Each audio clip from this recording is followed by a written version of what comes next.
So today we're digging into a huge question. How do we really measure what a business project is worth?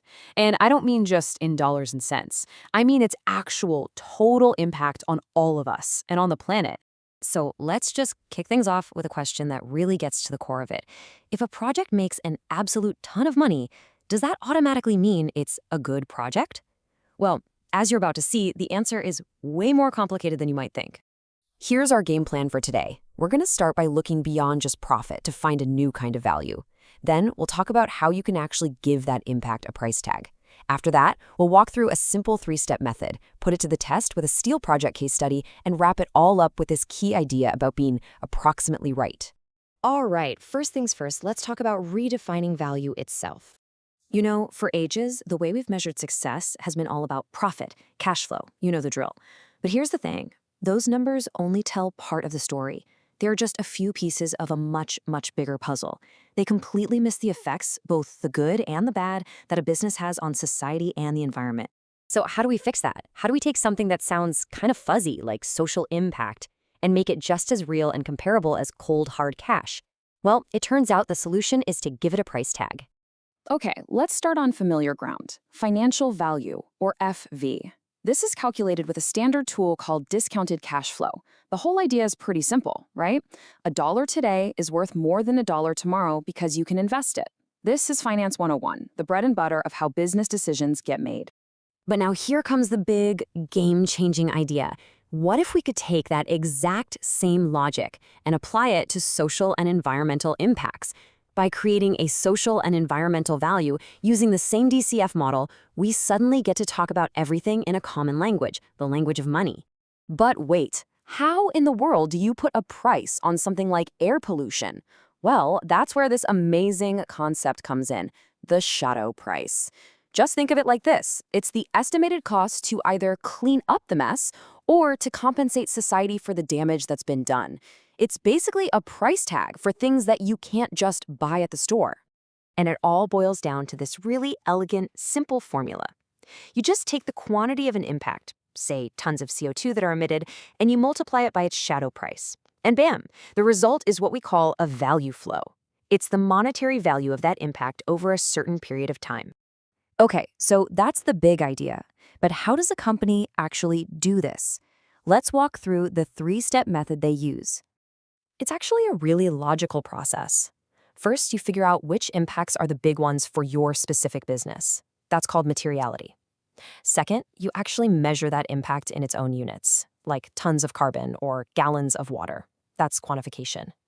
And then finally, you use that shadow price we just talked about to turn that physical measurement into a dollar amount. That's monetization. Simple as that. So let's zoom in on that first step. What exactly is material? Well, think about it this way. For a software company, a big material issue might be data privacy. For a huge farm, it's probably water usage. But there are some things that are so fundamental, they're pretty much always included no matter what. Things like greenhouse gas emissions, how you treat your people, and of course, basic business ethics. All right, that's enough theory. Let's make this real. Let's see how this whole thing works in practice with a case study of a steel project. So here's the setup. We've got an initial investment of $100 million, and it's expected to bring in $40 million in cash every year for 5 years. I mean, on paper, that looks like a fantastic investment, a real home run. But hold on, look at that last column. There's a catch. This project is also going to pump out 30,000 tons of carbon every single year. And now we get to the magic number, the shadow price. For this project, the estimated social cost of its carbon emissions is $224 per ton. This number is what changes everything. So let's do the math. Remember our formula? We multiply those 30,000 tons of emissions by that $224 shadow price. And what that gives us is a negative environmental value flow of $6.7 million every year. Suddenly, this isn't some abstract problem. It's a real, quantifiable cost. Now, this part is a little subtle, but it is so important. We discount the future financial gains at 6%, which is pretty standard. But we discount the future environmental costs at only 2%. So why the difference? It's because financial returns are for the here and now. But the consequences of pumping carbon into the atmosphere, well, those will be felt by our kids and their kids. We have to give that long-term damage more weight in our decision. So after you run all those numbers through the models, this is what you're left with. The project has a positive financial value of $68.5 million. Awesome.